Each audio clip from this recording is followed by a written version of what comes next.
should still be able to vote on the minutes, right? Because these are the 4 people from the minutes. Yes, Okay. I just like to let you know that we are recording and we're live on YouTube right now. And again, I did not hear from Michael. So I don't know if he might be popping in or not. We have about a minute to go. Okay.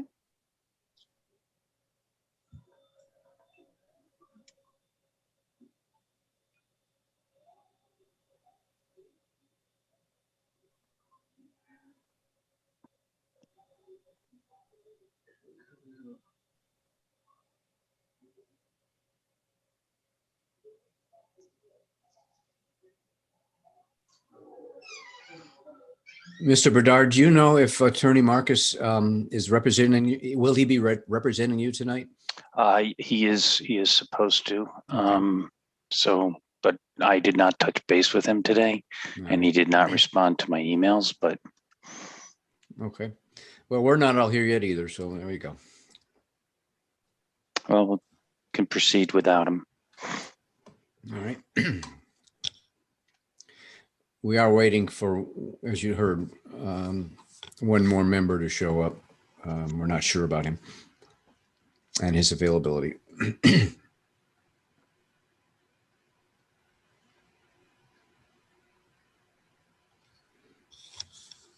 Here comes Neil Marcus. Okay.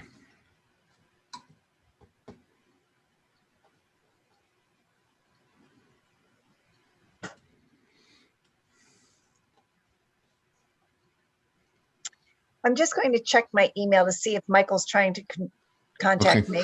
All right.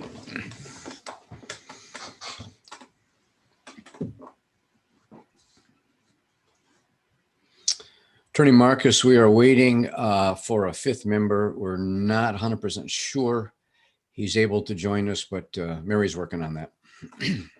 Okay. There's no contact from him. Okay. All right.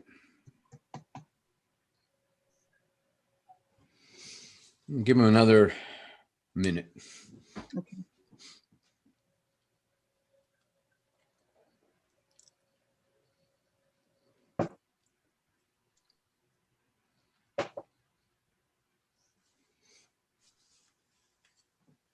So do I take it that we haven't purchased a computer for Dick Jowdy yet? No, I do know he has a iPad, but he's had some help with learning that, but it's not quite there yet. So. I don't know. Dick and I are from the same generation. He should be able to do it. Yeah, I was ready to jump over them myself so I get him back doing the sharing thing, but it hasn't happened yet. So.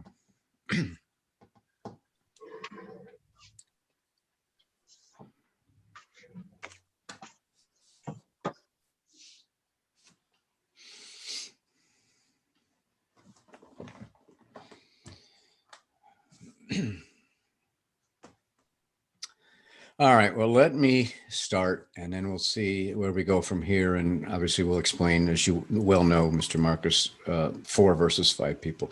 Good evening, everyone. This is the Zoning Board of Appeals meeting for March 25th, 2021. And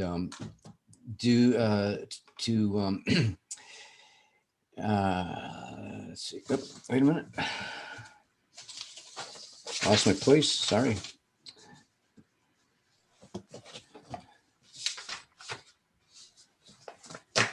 All right, we'll start with the roll call. Present tonight is myself, Rod Moore, standing in as acting chairman for Chairman Jowdy, Joseph Hanna, Juan Rivas, and Peter DeLucia in tonight for Michael Sibbett. So at this point, I will ask for the acceptance of the minutes of February 25th. We do have 4 people who were here at the last meeting. Is there someone to make a motion to approve the minutes of February 25th? I'll make a motion to approve the minute from February 25th. All right, Mr. Hanna makes a motion to approve. Is there a second? I second. Mr. Delucia seconds. All in favor? Aye. Aye. Let the record show that acceptance was unanimous. Tonight, we are here to hear public hearing 20-01 Douglas Bedard, 7 Shady Knolls. And as you all know here, I think at this point, the process is the applicant continues to make their case. In this case, then we ask for anybody who else may show up who were to speak in favor and those who were opposed. And from there, we'll close the hearing and go on. Now, just for the record, because I know Attorney Marcus is well aware of this, we are now operating with 4 instead of 5 people, which means any vote would have to be unanimous. It takes 4 votes to approve an application. You don't have the fail-safe of perhaps 1 in opposition when still having 4 in favor. So are you willing or interested in going ahead at this time, or do you want to continue to another night? Thank you, Rod. I have to defer to Doug for a minute. Doug Bedard is on. Okay. Doug, the normal ZBA is a 5-member panel, and you need to approve a variance, you need 4 out of 5, which means that 1 person could dissent and the other 4 could approve. Yeah, no, I get it. Yeah, I get it. Yeah. Tonight, you need, so you have a choice. We can continue it for 2 weeks to see if we have 5 people. Right. Or we can Right. roll the dice that we have addressed everybody's concerns, which, Right. by the way, I think we probably have. All right. Okay. So if you feel that way, I since we've postponed this 6 weeks since we last talked, if I roll the dice, do I get another chance to roll the dice though? If the vote comes back 3-1, or that's it? No. If the vote comes back 3-1, the variance is not granted. We have to go back to the drawing board and come up with a different rendition, Okay. which we've already done between the last meeting. and this Correct. meeting. Correct. So as I say, the timing is completely up to you.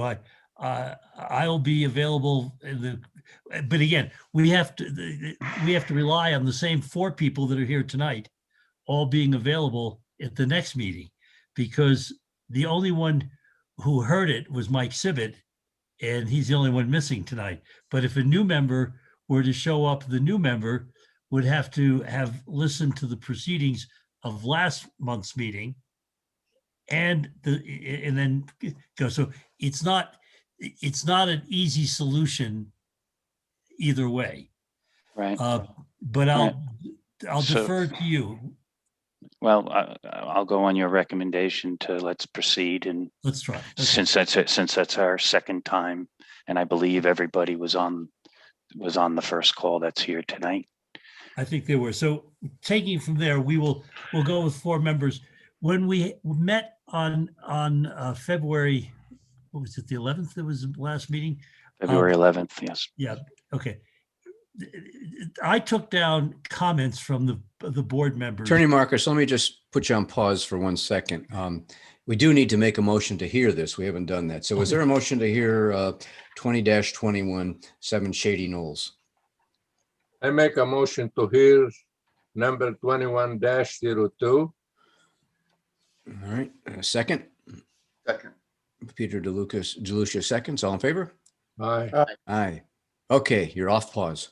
Okay, thanks, Dave. Again, for the record, Neil Marcus, Kona Wolf PC, on behalf of the applicant, who is Doug Bedard, who's here with us this evening. This property, of course, is at 7 Shady Knolls, and it consists of an old, somewhat functionally obsolete cottage that Doug would like to turn into a full-time residence. At the last meeting, we shared with you some of the consents from his adjoining neighbors to the proposal. But there were concerns that we heard from the commission members. And, I've made some notes, and they're not perfect, but one of the Rod's comments was that he thought that the application was asking for too much coverage. So we're going to tell you how we address that.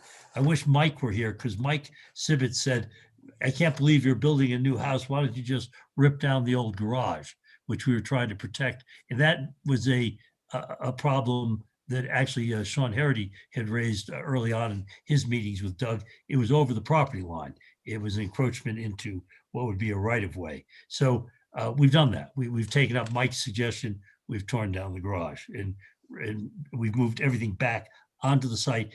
And by doing that, this variance makes the property more conforming than even the original rendition of the variance.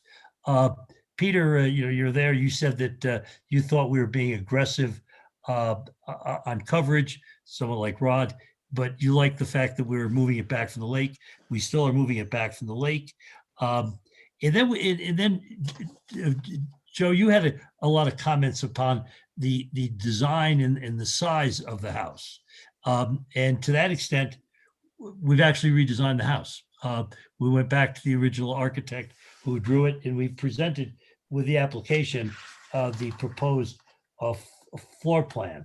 So what we've done that's different from the first variance, we've created additional side yard on the easterly side of the property. There was some concern, an additional side yard actually on the westerly side as well. We created an additional front yard. All of it was non-conforming before. All of it is still non-conforming, but less non-conforming. The rear yard, as I say, we've moved the property further away from Lake Candlewood, and we've provided sufficient area for a code-conforming septic system. We believe that the current house does not have anything close to a code-conforming system. It's just way too old. But in particular, we changed some of the dimensions. And a lot of this was outlined in my March 4th letter to Rod Moore as the acting chairman. You'll see that in the second paragraph of the first page of that letter, the size of the proposed house, which will now incorporate a garage as suggested by the ZBA comments, has been significantly reduced. The floor plan having been submitted to show that this is a 2-bedroom house consisting of 2,175 square feet of living area. The house has been relocated on the site to increase both side yards and the front setback, which results in a less of a variance requirement. The front yard variance has been reduced by 2 feet, and the side yard variance has been reduced by 2.5 feet. But the real issue, of course, is building coverage. In the building coverage, we reduced the variance requested by 9%.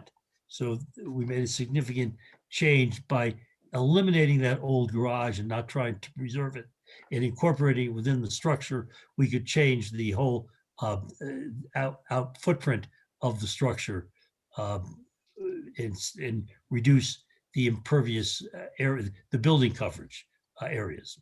And these improvements still allow the septic system to be a significant distance from the waters of Lake Candlewood, as was the original proposal. So the front yard variance, it's a 30-foot front yard, and we want to go to 2.3 feet, which is actually, as I say, an improvement to the existing conditions. That's all shown on the SIDRAP map. The SIDRAP map outlines the existing garage to be removed, and you can see that that is over the front yard. The side yard, we went from 15 feet to 3.5 feet. And that is, as I say, as a result of the fact that it's a narrow lot. It's way too narrow, pre-existing non-conforming. But we centered the building. We shrunk the house. We took out the old garage, and by doing all that, we could center it more on the lot and achieve a side yard on both sides. And that's what we did with the site plan. The building itself, we gave you the floor plans. It really is a 2-bedroom house with an office area for Doug. it's got a, it's got the 2-car garage with attic space above it. It's not living area. There was always going to be an attic above the garage. But on the first floor, we have a sort of large open room, which is both the kitchen, dining, and living space, the great room. And there's an office on the first floor, and other than a bathroom and some coat closets and a pantry, that's the first floor. The second floor consists of 2 bedrooms. And then we show what we call a bonus room over the garage, which is not intended as living space. That's really an attic and storage area. But the second floor is really the 2 bedrooms with a significant master bathroom and an area for a study area, an office space on the second floor as well, and a laundry area up on the second floor. But in reality, I know, Joe, you and I, we had a little discussion at the last meeting about the fact that on a lot this size, the house should be more modest. And we tried to do that. We seriously took that into consideration. We reduced it to be a much more modest proposal. And we think that we actually addressed everybody's comments, because quite honestly, those comments, nobody was coming from out in left field. We know that it's a small lot, but again, it's funny, as I say, the actual title dimensions of the lot are different from the physical appearance of the lot. The lot appears to be a lot bigger because there's the area which is owned by First Light, over which there's access to the waters of Lake Candlewood, which appear to be the backyard, even though it's not our backyard. But for purposes of having an open area and for not making the property appear to be too dense with respect to the neighbors on both sides. All right, Neil, Mary, could you allow me to share the screen? yes, I'll bring I'm up a sorry. couple of these things as you're talking, Neil. I am sorry. That's Okay, all I just right. assumed everybody was watching on their desk. Yeah, but we don't see the some of these maps. Oh, yeah, we don't. Well, actually, I think, yeah, some are. Some are. So, You okay. should be okay now. All right. Okay, let's see here. There we go.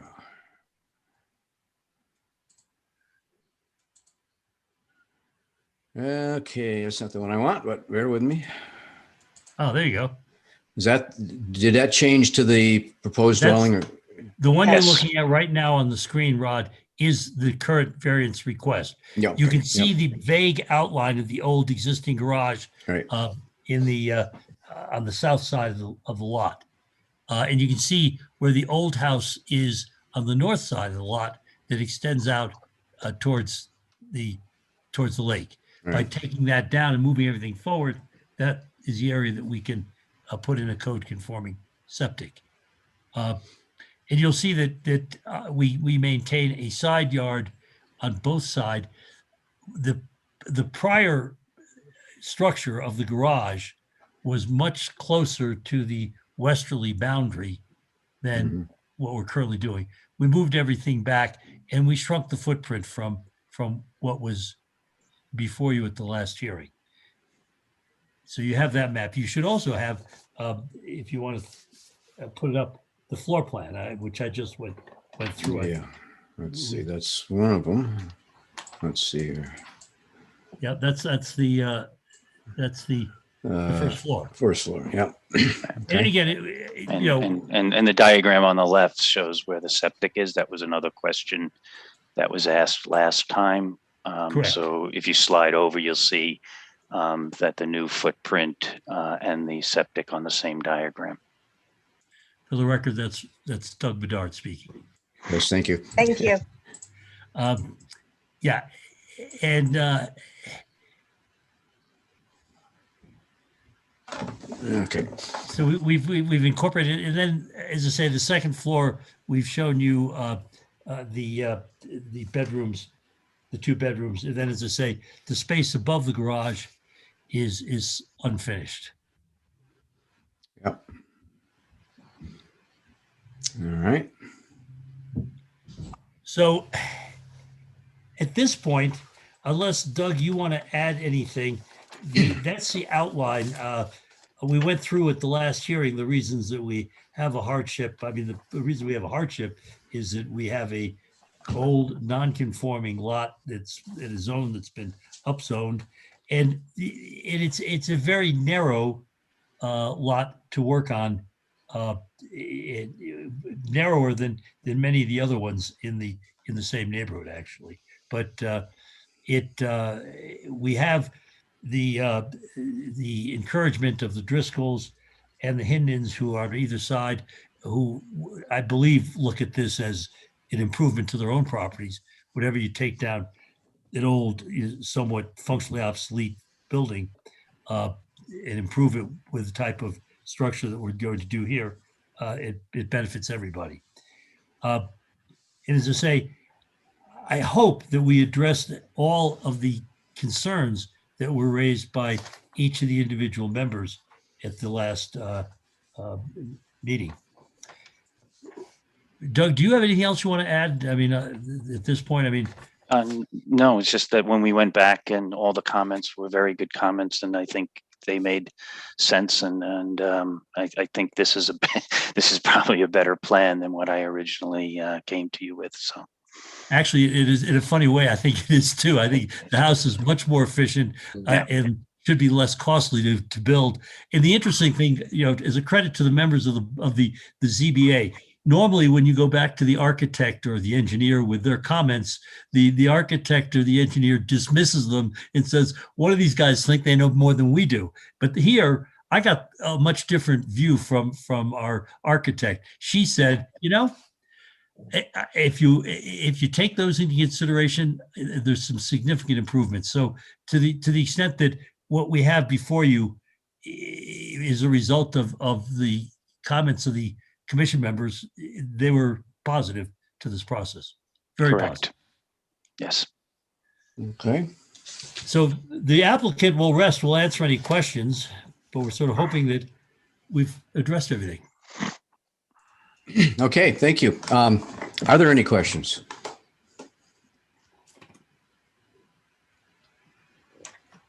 Has the coverage decreased, I take it then, right? From the Yes. last, before this revision? Yeah, it was 46 or something. Now it's down to 37.8%. Okay, We went down, we reduced it by 9%. okay.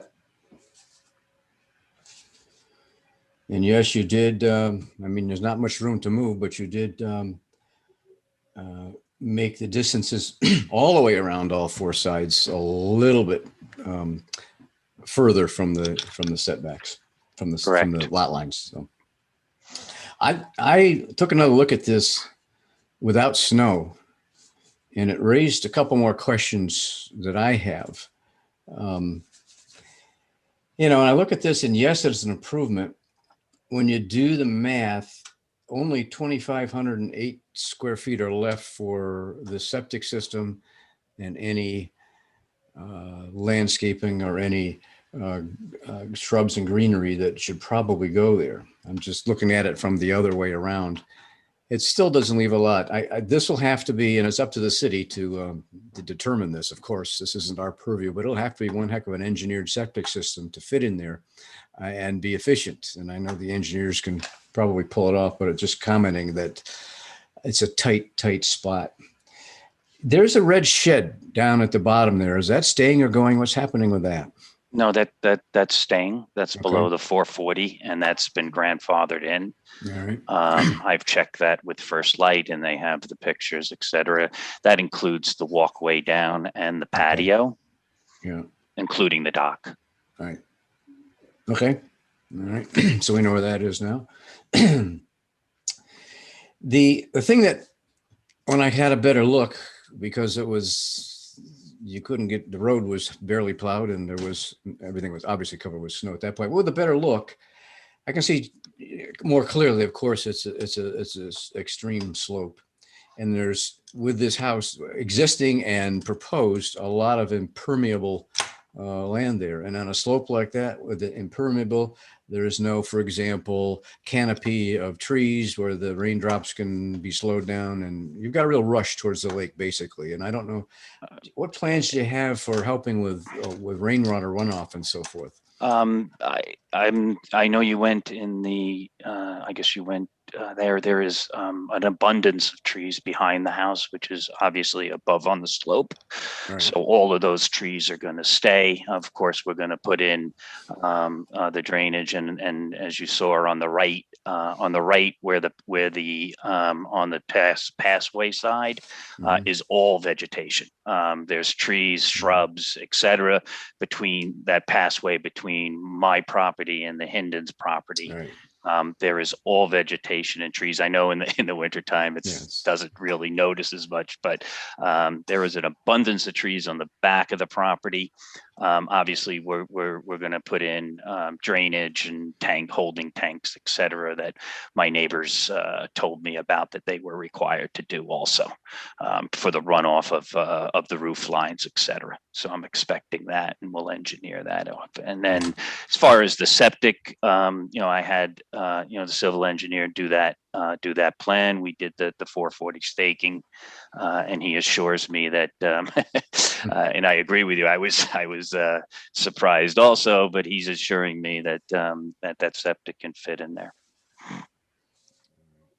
Yeah, in the on the sides in the back, yeah, there's woods. The boats there are kind of Correct, where right the into boats the were woods. in the driveway, right? yeah, kind of right into the woods there. Right, but It's that just that gets area- that gets filled in pretty good in the summertime. Yeah, and that will help. But there's that area in front of the house, between the house and the lake, that's kind of just open. Now, right now you can't tell. There may be normally vegetation, tall grass, or whatever that grows in there. Which brings me to the question that the Kendall Lake Authority always asks and encourages anytime you have a discussion with them, is some kind of vegetative border Correct. down at the bottom Correct. to prevent and help slow down some of that runoff, especially the fertilizers and all the stuff Mhm. that Yep, and are doing, so. that exists. Once again, tough to tell in the summer Okay. because All we're right. not putting big spruce trees there because that's facing the lake. But there's a substantial garden down there that's below the 440 that I maintain, and I took down a very, very large pine tree that was planted by the previous owners that was underneath the 440, and I went and got a permit from First Light, and they granted me the permit pretty much exactly what you're saying, is because I had that buffer area. In the septic plan also, and I did send a new one where Ralph changed it from that typo from 4-bedroom to 2-bedroom. That was another question from last time's meeting. And on there, it's going to be, there's going to be a loose stone wall that's going to raise it. So it kind of steps it down, if you will, to your point of the steep grade on that side where the septic's going to go. And then, of course, I will plant all the vegetation that's there now. Hopefully, most of it won't be disturbed. All right. I think I pretty much ran my list. Let me see. I think so. Yes. Was glad to get a little better look at it, though. I'm glad Nice. you went up. Nice view. So, yeah. Yep. All right. Anybody else have any questions? Joe, Juan, Pete? No questions? Mr. Bedard answered my question in regards to the size of the septic tank, so Okay. All I right. have no further questions. That's Right. right. That was Jan, the man with the good eyes. Yeah. Very thorough. All right. No other questions? Anyone here to speak in opposition? I'm saying that just for the record, in case there's one of those little boxes that's really got somebody in it. I don't hear anything. All right. Is there a motion to close public hearing 21-02? Make a motion to close 21-02. All right. Joe makes a motion. Is there a second? Second. From Peter seconds. All in favor? Aye. Hearing is closed. Need a motion to go into the voting session for 2102. Make a motion to go on a voting session for 21-02. All right, second from somebody? I'll second. I think maybe, I don't, I think Juan, you beat him. One up guy. to Well, it. All right. All right. Questions, comments, concerns? What say you regarding this application? Anybody have anything to say or a motion to be made? I'll make a quick comment. I think, I know I didn't specify it as much in the last meeting because I got myself caught up with the septic tank, but I was concerned about the encroachments of the plan that was set, put in place at the February meeting. But seeing the revised plans and schematics, it looks like there was, they took into account what we said, and there was a big change made in the footprint of the dwelling and our, our thoughts about what we had in regards to the encroachments. Okay, yeah, that garage is going to be gone. Yeah, that takes care of that. All right, A motion, okay, make a motion to approve 21-02, Bedard Douglas, 7 Shady Knoll, R820 zone. Reduce minimum front yard setback from 30 feet to 2.3 feet. To roof overhang, reduce minimum side yard set from 15 feet to 3.5 feet to roof overhang. Reduce minimum rear yard from 35 feet to 23.2 feet to roof overhang, increase building coverage from 20% to 37.8%. Allow pre-existing non-conforming structure to be extended and expanded as per plan submitted. I second. okay. Motion's made and seconded. All in favor? Aye. The record shows that of the 4 that were here, the vote was unanimous. So motion, application is approved. Thank you. Thank you. And I do appreciate, and as I say, I'm sincere about my comments that it may sound ironic, but this is a better plan than we came in with last time. And you guys Moving the helped- garage make the house look like a house anyway. Yeah, no, Yeah. Doug should be happy improving the neighborhood. I think it's great. Thank you all. Thanks. Thank you very much. Good night. All right. Looking at the agenda, we have no old business, nor any additional new business, no correspondence, no other matters. Is there a motion to adjourn? Make a motion to adjourn. Second. Second by Peter. All in favor? Aye. Aye. So approved. Meeting is adjourned. Thank you Good to very s- much. Good night, guys. Good to see you all. Well, Have a maybe nice- someday we'll see each other in 3D again. I don't know. Thank you. Can't wait. Y'all look pretty shallow to me right now, but I know there's more depth. We just have to get back together. So. All right. Take care, guys. Good night. Yeah, Good night.